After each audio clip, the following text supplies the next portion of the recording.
뒤편에 서울 전체 지도를 통해서 그렇게 가능성이 높은 지역을 알려주실 겁니까? 그럼요. 그러니까 중공업 지역에 대한 종합 발전 계획과 한강변에 대한 발전 계획이 동시에 저는 이제 여기서도 위쪽보다는 아래쪽에. 자, 마지막 지역은 대망의.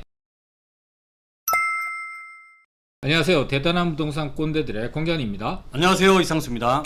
자, 오늘 이 꼰대님. 네. 오늘 이제 오세훈 시장, 서울시장님께서 역세권 활성화 사업이라고 하면서 3개소를 선정을 했어요. 오, 그래요? 자, 이게 예고됐던 일이거든요. 네. 뭐 역세권 활성화를 하겠다라고 해서 307개 지하철 중에서 서울에 306개 역세권인 그렇죠. 거죠? 네. 이 지하철 중에서 개발이 필요하고 네. 주거 인프라 또는 여러 가지 기능상으로 입지적인 가치를 평가했을 때 순위가 좀 빨리 개발이 필요한 지역들을 우선적으로 개발을 하겠다라고 이제 서울시 입장에서 이제 발표를 했잖아요. 그래서 그걸 이제 본격화되는 어떤 시발점이라고 볼 수 있는 것 같아요. 신호탄이 터진 거네요? 그렇죠. 그래서 이제 균형 발전과 주택 공급 이 두 마리 토끼를 잡겠다고 해서 마포 공덕역하고 좋은 곳인데. 그렇죠. 둔천역하고 또 삼양사거리 강북구. 그러니까 강남과 강북 또는 이걸 아우러서 지금 현재 한 3군데를 대표적으로 선정을 했거든요. 근데 이게 어제 바로 비전 2030이라고 그래서 서울 비전 2030. 그렇죠. 그래서 그걸 발표를 해갖고 재개발 재건축을 활성화해서 앞으로 5년간 뭐 50만 가구를 서울에 공급하겠다라는 발표를 했었잖아요. 네, 맞습니다. 그래서 우리 이꽃님께서 영상을 찍어서 미리 올려드렸잖아요. 그래서 구독자분들이 엄청난 반응을 보이고 있더라고요. 인생 역전할 지역들 다 담아놨죠. 그렇게 너무 깔끔하게 또 핵심만 팍팍팍 찍어서 영상을 찍어서 이제 우리 시청자분들한테 제공을 해드렸더라고요. 근데 그 다음 날인 오늘 또 역세권 활성화 이거 정말 속도감 있게 진행되는 거 아닌가요? 이거 놓칠 수 없는 거죠. 이 서울시에서 서울에 대한 개발이 그동안 지난 5년 동안 10년 동안 정체돼 있다는 거를 잃어버린 10년을 빨리 회복하기 위해서 개발에 대한 속도를 내고 있는 것 같습니다. 맞습니다. 그래서 오늘 이 내용을 좀 본격적으로 보면서 역세권 개발이 어떤 종류가 있고 또 지금 이번에 발표된 역세권 활성화 사업이 어떤 것이고 그 이외에 우리 시청자분들이 보다 관심을 가져야 될 사업이 어떤 것인지도 한번 짚어보고 또 예상되는 지역들을 우리가 콕콕콕 집어드리는 게 저희의 특기잖아요. 거기까지. 그렇죠. 그래서 그걸 시작하도록 하겠습니다. 우리 시청자분들한테 이거 완전히 큰 선물 될 것 같은데요? 네, 지금부터 시작하도록 하겠습니다. 역세권 사업이라는 것이 굉장히 종류가 많습니다. 이게 지금 도대체 몇 개입니까? 이거 이외에도 몇 개 있는데 그건 이제 신경 안 써도 되는 것들 이거는 빼고 이거는 신경 써야 될 것들 알맹이들만 이제 가져와서 시청자분들한테 전해드려야 되니까. 꼰대들 하면 알맹이죠. 그렇죠. 구분을 좀 해보면은 요 3가지 위에 있는 거는 민간이 진행하는 겁니다. 노란색으로 되어 있는 거군요. 그렇죠. 그래서 역세권 복합개발, 역세권 활성화 사업 요번에 이제 지정된 3곳이 요것이죠. 이거네요. 그 다음에 역세권 시프트.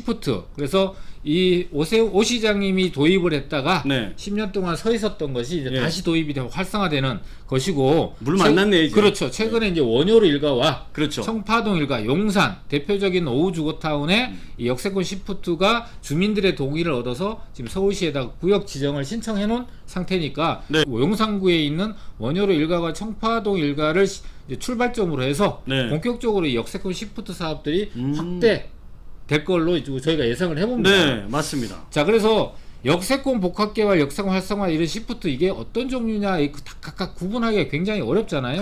간단하게 얘기하면은 역세권 250m, 250m 내에서 용도 지역을 상향해 주는데 종류별로 주거 지역에서 2단계에서 3단계 정도로 상향하는 게 있고 그냥 1단계 정도 상향하는 게 있다. 이렇게 정도 이해하시면 될 것 같아요. 그럼 이번 역세권 활성화는 주거 지역을 상업 지역으로 바꿔서 그만큼 많이 지을 수 있게 만든다라는 얘기죠? 그렇죠. 예를 들면은 이 주거지역이 2종 일반 주거지역이면은 다음 단계가 3종이잖아요. 그렇죠. 그 다음이 준주거지고 그 다음이 상업지역이잖아요. 그러면 2종에서 1단계, 2단계, 3단계를 상향합니다.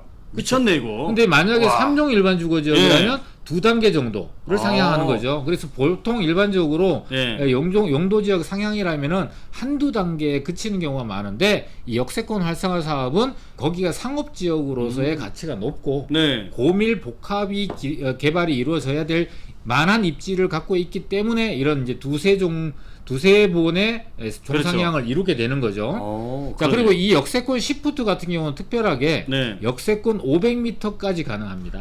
엄청 그러면 먼 곳 승강장에서부터 더 멀리 가더라도 그 지역들도 재개발이 될 수 있다는 얘기네요. 그러니까 이 250m를 1차 역세권이라고 하고 그렇죠. 500m를 2차 역세권이라고 해서 역세권으로 이미 포함이 되어 있는 곳인데 네. 이 역세권 시프트 같은 경우는 역에서부터 조금 멀면은 보통은 이제 이면도로 이후에는 보통 주거지로 돼 있어요. 그렇죠. 그 노후 주거지를 개발하는, 예를 들면 역세권의 재개발. 그래서 우리 시청자분들이 다세대 주택 빌라를 투자해서 아파트가 되는 네. 그런 투자에 대한 대상으로 잡기에는 이게 오히려 적합하다. 아, 그럼 역세권 시프트 이게 좋은 거네. 그렇죠. 그런데 이걸 이제 역세권 활성화 사업을 예. 이제 출발점으로 잡아서 네. 이런 것들이 계속 확대돼 나갈 거라는 거에 대해서는 거의 확실한 것 같아요. 굉장히 큰 의미가 있네요. 그래서 관심을 가져야 되는 거거든요. 우리가 마중물 이렇게 그렇죠, 마중물 그렇죠. 역할. 아, 이거네요. 공부 많이 하신 분이네. 자, 그래서 네. 역세권 공공, 여기다 공공이 붙어 있잖아요. 네, 공공. 그다음에 도심 공공. 요거는 이제 공공. 공공이 참여하는 거예요. 네네. 그래서 요거는 이제 이제 우리가 이제 시청자분들이 걱정하시는 현금 청산에 대한 부분이 요 두 가지에 적용이 되는 거고, 어우. 민간에 대해서는 네. 현금 청산이라는 것이 거래를 통해서 언제까지 매수하고 등기치지 않으면 현금 청산 대요는 요 아래쪽에 두 개에 해당되는 것이고, 그렇죠. 이 위쪽은 그거와는 상관없다. 맞습니다. 라고 해서 민간은 조금 그런 어떤 현금 청산의 위험이 매우 적다. 이렇게 이해하시면 좋을 것 같아요. 맞아요. 그리고 확실히 서울 안에서도 마포나 용산, 성동구처럼 이렇게 중심권에 들어와 있는 지역들은 네네. 확실히 이런 개발이 되면 굉장히 프리미엄이 높잖아요. 그렇죠. 그렇기 때문에 오히려 공공이 들어오는 것들은 좀 반대를 많이 하는 편이고 민간 쪽 사업하는 건 프리미엄을 온전히 조합원들이 가져갈 수 있으니까. 일반적으로 이 공공이 참여하는 거는 현재 사업성 자체가 네. 사업성이 나오지 않아서 주민들이 자체적으로 재개발이 불가능한 지역을 맞아요. 공공이 인센티브도 주고 해서 하는 곳이에요. 그러니까 기본적으로 사업성이 낮은 입지니까 입지 자체가 네. 좋은 곳이 아니에요. 그렇다면 반대로 얘기하면 입지가 좋은 곳들은 이 공공이 개입하거나 주민들이 공공을 원하지 않고도 그렇죠. 충분히 민간 개발로서 공공이 참여해서 도와주지 않아도 네. 충분한 사업성이 나온다. 그렇죠. 그러니까 굳이 공공이라는 걸 선택할 이유가 없으니까 그런 위험은 아예 배제를 하고 생각하셔도 된다라고 이해하시면 될 것 같아요. 맞아요. 그렇죠? 항상 우리 시청자분들이 현금 청산 노이로제가 걸려서 맞아요. 이게 기준을 정확하게 모르다 보니까 맞아요. 모르는 게 원래 무섭거든요. 맞아요. 맞습니다. 깜깜하니까 안 보이니까 무섭거든요. 그렇죠. 네, 그런 거하고 비슷한 거죠. 네. 역세권 활성화 사업에 하려면 조건이 필요해요. 그렇죠. 어떤 조건이 네. 필요하냐면 일단 도로 여건이 필요하고요. 네. 면적이 필요하고 네. 노후도가 필요해요. 대부분의 재개발 무슨 개발이든 간에 네. 노후도가 꼭 필요하거든요. 그렇죠. 그렇죠. 자, 그래서 여기서 보게 되면은 도로는요. 네. 8m 도로. 그러니까 역세권이니까 네. 보통 도로들이 넓어요. 일반 주거 지역에 4m, 6m, 8m 다양하게 있는 지역들과 다르게 역세권 같은 경우는 대부분 다 차들이 다니는 도로들이 있기 때문에 네. 8m 도로를 끼고 있는 지역들이 상당히 많거든요. 큰 골목 생각하면 되겠네요. 그렇죠. 차 두 대가 왔다 갔다 해도 걱정 없을 만큼. 그렇죠. 그리고 사면이 다 8m가 아니고 한 네. 면만 8m면 됩니다. 그렇군요. 그래서 도로 조건은 8m가 한 면을 차지해야 된다. 네. 두 번째, 면적은 네. 1500제곱미터 이상이면 된다. 오, 그렇게 막 넓은 게 아니네요. 그렇죠. 좁아도 된다는 소리네. 여기가 이제 전체 블럭이 네. 1500m 이상이면 되고 네. 또는 절반 이상인데 1500 이상이면 되고 절반이 안 되더라도 1500 이상이면 된다. 네. 이렇게 이해하시면 되니까 그냥 1500 이상이면 된다 이렇게 이해하시면 될 것 같아요. 1500이면 보통 우리 평수로 따지면 450평 정도 되는 그렇죠, 거잖아요. 그렇죠. 그럼 거의 건물 한 동. 그렇죠. 높은 건물 한 동 또는 두 동을 지을 수 있는 그 오, 이상이니까 예. 더 넓어도 되지만 네. 그래도 최소가 건물 한 동 정도는 한 10층 이상 15층 정도의 와. 건물을 지을 수 있는 면적이다라고 이해하시면 될 것 같아요. 아, 그러면 서울 안에서도 좀 역세권에 노후가 돼 있는 지역들이 많잖아요. 그러니까 예를 들면 4층짜리 건물들 네. 오래된 것들 예를 들면 논현동에 가면은 네. 가구거리 그렇죠. 이런 데들 네네. 대표적이잖아요. 아, 기가 막힌데. 네네. 그렇죠. 네. 그러니까 그런 곳들이 높은 건물을 지을 수 있게 만드는 법이잖아요. 이게. 그렇죠. 역세권 중심으로. 예. 자, 그리고 노후도 같은 경우는 네. 20년에서 30년 이상 된 거를 이제 일정 부분 이상을 채워야 되는데 네. 여기는 이제 보면 4층 이하의 건물이 50% 이상이 되면은 네. 할 수 있다.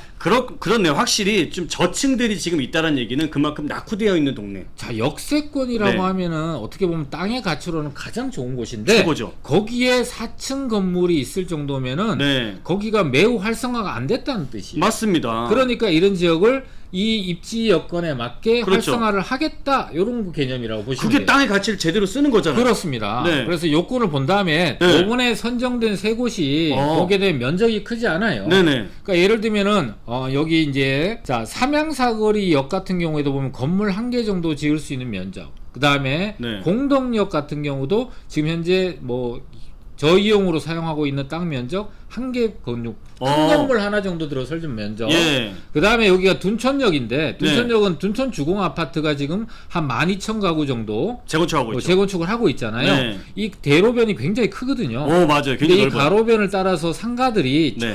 쫙 깔려 있어요. 기차처럼. 네, 쫙 깔려 있는데 네. 이 건물들이 3, 4층밖에 안 되는 걸로 쫙 기차처럼 돼 있거든요. 네네. 그래서 그 중에 한 군데가 다가 아니고요? 다가 아니고 그렇군요. 요 한 군데가 지금 현재 네. 선정이 돼서 개발이 되는데 요게 이제 되면은 네. 주변에 있는 상가들도 가만히 있겠습니까? 같이 키가 커지는 거죠. 그렇죠. 그래서 여기에 굉장히 가로를 삼고 가로를 중심으로 해서 네. 고밀로 개발되고 거기에 이제 시프트 네. 임대주택도 포함이 되고 분양주택도 포함이 되면서 복합 개발이니까 예. 아래쪽에 상가가 형성이 되는 이렇게 복합 건물로서 형성이 되는 거죠. 네, 맞아요. 이 안에 또 오피스라든지 네네. 필요한 뭐 주민 공동시설이라든지 별게 다 들어가더라고요. 그렇죠. 네. 그러니까 거의 SOC 사업이다. 네, 그렇죠. 사회 기반 시설 사업이다라고 보시면 될 것 같아요. 그래서 여기 보면 신규 사업지 3개가 네. 서울시가 원래 7월달 역세권 활성화 사업을 추진하고 예. 민간 사업자가 상시 신청 이게 중요해요. 상시요? 네, 이게 어느 네. 날짜를 정해서 1년에 2번 정도를 공모하겠습니다 하면은 네.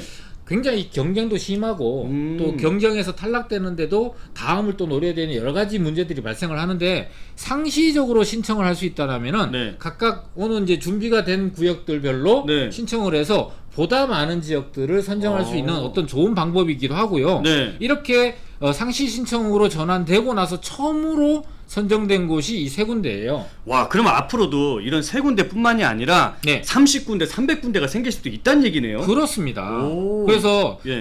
시는 25개 자치구를 통해서 네. 상시 접수된 대상지에 대해서 정기적으로 위원회를 열어서 네. 대상지를 선정할 계획이에요. 그래서 다음 선정은 12월 달 중에 개최되니까 지금 이제 9월이잖아요. 네. 9월부터 12월까지 중에서 네. 많은 어떤 대상 지역들이 요건을 갖추고 또는 신청 서류에 구비 요건을 갖춰서 네. 신청을 막 할 거 아니에요. 오. 그래서 그 신청된 거를 한 3개월 단위로 하나 봐요. 그렇죠. 위원회가 열려서. 네. 그래서 거기를 3개월간 또는 2개월간 접수된 그런 어떤 대상 지역들을 위원회가 선정을 해서 선정을 해버리고 오. 또 다음 해. 그러니까 1년에 2번 하면은 6개월에 한 번씩 해야 되는 그렇죠. 거를 한 2, 3개월에 한 번씩 위원회를 열어서 선정을 하니까 보다 많은 지역들이 빠르게 또 선정되고 지금 요게 이제 3개 구역만 선정이 됐지만 예. 다음에 또 12월 달에는 뭐 5개 구역 또 다음에는 뭐 10개 구역 또는 3개 구역 이렇게 해서 수시로 이제 이런 그러네. 개발 계획들이 계속 이어질 것이잖아요. 이거 보니까 분기마다 네. 한 번씩 발표할 것 같은데요? 그러면은 우리 네. 대단한 부동산 꼰대들에서 네. 이런 것들이 발표될 때마다 우리 시청자분들한테 가장 발빠르게 그래. 전달해드리도록 최선을 다하겠습니다. 그리고 네. 서울시에서 6대 규제를 완화하겠다, 네. 풀겠다. 네, 이거- 그 5월달인가 발표했었잖아요. 그렇죠. 예. 그런데 요번에 서울시가 네. 그 6개 중에서 주거정비지수세 폐지와 오. 신속통합기획 이게 뭐냐면 공공기획이라는 게 이름이 바뀐 거죠. 완전 이제 새로운 이름 타이틀을 가졌어요. 그러니까 공공이 들어가니까 정부에서 헷갈려. 추진하는 거 헷갈리니까 아예 서울시에서는 신속통합기획으로 바꾼 거예요. 맞습니다. 그래서 전면 도입하고 네. 그다음에 주민동의의 절차 간소화 요 3가지 6개 중에 3가지를 도시및 주거정비 기본계획 변경안을 네. 전날 도시계획위원회에서 수정 가결했다라는 게 발표가 됐어요. 확정적으로. 야, 이제는 뭐 법적으로도 이제 완전 보완 장치가 됐다라는 거 아닙니까? 그러니까 이게? 6개 중에 이제 3개가 일단은 네. 이제 통과가 되고 확정돼서 네. 완화가 된 거죠. 자, 그리고 네. 그 다음 남아있는 게 예. 여러 가지가 있는데 그 중에서 중요한 게 2종 일반 주거지역 7층 이하가 이제 규제를 푸는 거죠. 야, 이거 재개발되면은 7층까지밖에 못 짓는 법이잖아요. 이게 그렇죠. 지금. 그래서 사업성 자체가 나오질 않는 거예요. 그렇죠. 잘. 네. 근데 이게 서울에 굉장히 넓게 분포돼 있어요. 이거 한번 하셨잖아요. 그렇죠. 지도에서 막 서울 전체에 네. 대한 이종 일반 주거 지역에 대한 부분을 해드렸잖아요. 그렇죠. 그러니까 그렇게 많은 지역들에 대해서 많은 어떤 그 규제를 받고 있다 보니까 네. 서울에 실질적으로 공급이 돼야 될 주택들이 공급되지 못하고 있던 것들을 규제를 풀겠다라는 것이죠. 야, 이러면 이제 재개발들이 더 활성화가 잘 될 수 있겠네요. 그렇습니다. 그래서 사업성도 지금 나오고. 6개 중에 3개를 풀었고 네. 나머지 이 2종 일반주거 7층 이하의 규제를 풀기 위해서 기준 변경을 해서 네. 이달 말 9월 말까지 완료를 하는 걸 목표로 해서 지금 현재 마무리 작업 중이라고 합니다. 와, 스피드하네요. 자, 그리고 네. 제도 개선이 마무리가 되면 네. 매년 구역 지정 공모를 해 나갈 것이라고 밝혔어요. 지금 매년마다 25개 구역을 25개 이상이죠, 이상. 그러니까 그렇죠. 30개가 될 수도 있고, 그렇네요. 50개가 될 수도 있습니다. 아, 그런가요? 야, 허기야, 그렇게 해서 50만 가구 맞춰야 될 거 아닙니까? 그렇죠. 정말 많이 지정해야 되겠네요. 그렇습니다. 그래서 열심히, 네. 그리고 이제 내년에 네. 정치적 이벤트가 또 3월달과 6월달에 있잖아요. 그렇죠. 거기에서 이제 재신임을 받는다면 네. 보다 탄력을 받지 않을까라는 기대도 또 해보는 부분이 있죠. 기대됩니다. 네네. 앞서 우리가 역세권에서 개발되는 여러 가지 방법들에 대한 네. 얘기를 해드렸잖아요. 그렇죠. 그리고 우리 시청자분들이 주목해야 될 게 역세권 활성화도 물론 이거 지역의 호재지만 네. 또 역세권 시프트를 네. 이제 관심을 가지셔야 된다고 했잖아요. 맞습니다. 지금 예를 들면 이번에 선정된 역세권 활성화 지역 중에서 둔촌역을 먼저 보게 되면은 네. 둔촌역 앞에 이렇게 빨갛게 표시된 게 역세권 활성화 사업이에요. 그래서 건물 가로 상권이 쫙 연결돼 있는 것 중에서 일부가 지금 고밀로 높은 건물이 이렇게 들어서게 되잖아요. 그렇죠. 자, 그럼 여기가 250m 바운다리가 요 정도 동그라미 되는데 네.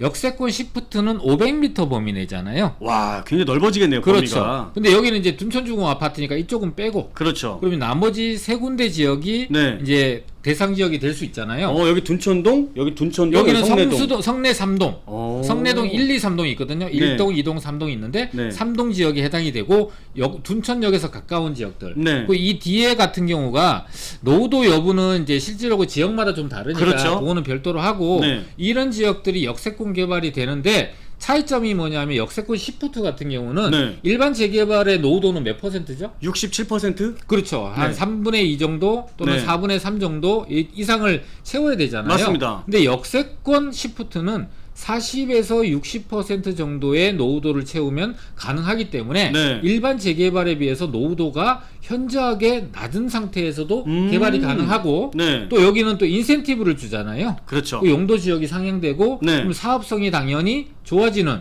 그런 상황이 되니까 네. 이런 지역들 물론 여기 둔촌역만 뿐만 아니라 서울에서 이 역세권 307개 역세권 중에서 중심지에 가까운 역세권 중에서 이런 500m 범위 내를 자세히 보시면은 또 이렇게 노후된 지역들이 꼭 있거든요. 있죠. 요번에 지금 이번 영상에서는 요번에 역세권 활성화 사업 구역으로 지정된 3개 지역을 중심으로 설명을 드릴 거고 뒤편에 서울 전체 지도를 통해서 그렇게 가능성이 높은 지역을 알려주실 겁니까? 그럼요.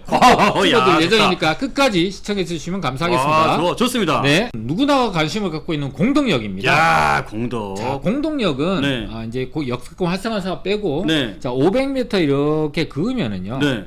투자할 수 있는 데가 뻔히 정해져 있습니다. 정해져 있네요. 그러니까 자 여기는 안 된다. 그렇죠. 여기도 아파트라서 안 되고 역세권 앞쪽에 아파트들은 안 된다. 네. 그러면은 할 수 있는 데가 여기 마포 삼성도 빼고. 그렇죠. 그러면 결과적으로 할 수 있는 곳이 요 앞쪽 부분하고요. 껍데기 골목인데. 그러니까 설명을 하려고 그랬더니만 예. 치고 들어오시네. 네. 자 그다음에 효창공원이 있는 앞쪽 라인이 있어요.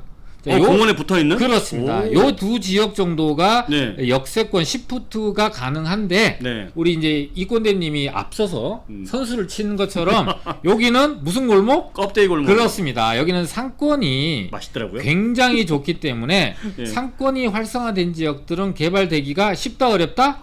어렵죠. 어렵다라고 하면은 한 군데밖에 없네요. 그렇죠. 유일하다. 유일한 주거 지역으로 돼 있습니다. 그렇습니다. 이 지역을 우리 시청자분들이 꼭 답사도 하시고 한번 여기에 관심을 기울여 보시면은 네. 좋은 결과가 있지 않을까. 제가 부연 설명 살짝만 드리면요. 그럼요.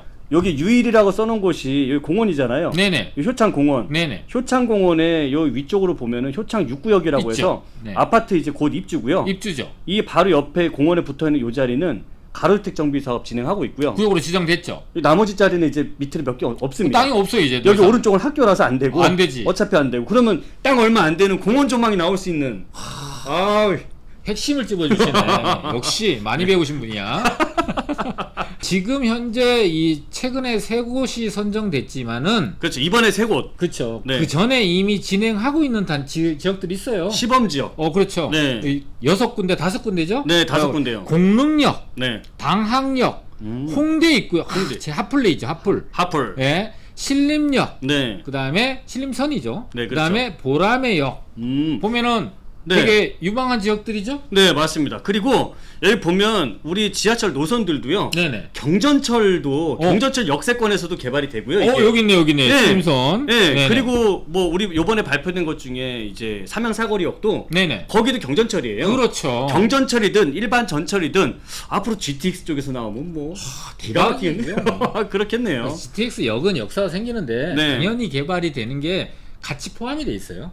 그런 거죠? 그럼요. 네, 그러니까 그런 네. 것들은 네. 별도로 하고 네. 자 이렇게 현재 진행되고 있는 곳들 보시다시피 2동짜리도 있고 1동짜리도 있고 또 보면 주상복합 형태로 아래쪽에는 쇼핑몰이나 이런 상가들이 형성돼 있고 네. 위에 오피스텔 또는 아파트, 임대 아파트 이런 것들이 같이 혼합적으로 되고 네. 디자인들도 너무 멋있지 않습니까? 맞아요. 네, 요즘은 완전 디자인이 네. 그냥 예전처럼 그 바둑판처럼 성형갑처럼 짓지 않아요. 그렇죠.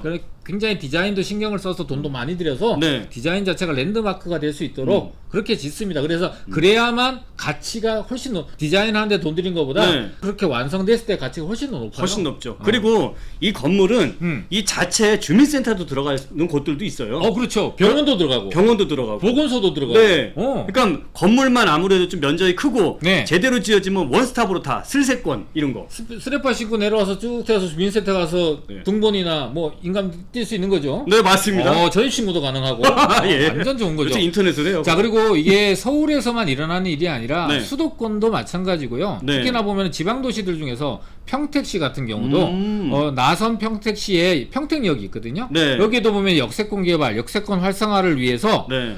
정비 방안 기본 계획을 수립할 정도로 네. 이렇게 현황이 발표가 됐다. 기사 내용 나왔거든요. 네. 그리고 대전도? 그렇죠. 오. 동구의 삼성동 2구 이구역 이구역? 재가동이 시작되고 있잖아요. 네. 또 이 지역들 말고도 6대 광역시나 중소도시 중에서 또 인구가 좀 더 상당히 많고 규모가 상대적으로 큰 중형 규모의 도시들도 이런 역세권 활성화를 굉장히 많이 하고 있습니다. 그러면 이 지방 광역시 쪽은 아무래도 KTX, KTX 역. SRT. 네, 이런 역들을 중심으로 우리 시청자분들도 그 지역에 또 사시는 분들은 거기에 투자 가능성도 굉장히 높아질 거 아닙니까? 또 지방에도 지하철이 있으니까 지하철 그렇죠. 역세권을 중심으로 해서 네. 개발이 되겠죠. 야, 뭐 전국이 다 역세권 하면 역시. 그렇죠. 역세권 하면은 뭐 투자로서는 1번지 지역 아니겠습니까? 맞습니다. 그렇습니다. 자, 그러면은 이제 본격적으로 서울에 네. 앞으로 역세권 활성화 또는 역세권 시프트로 개발될 수 있는 지역들을 한번 짚어보도록 하겠습니다. 저도 궁금해요. 우리 네. 시청자분들 많이 기다리셨을 거예요.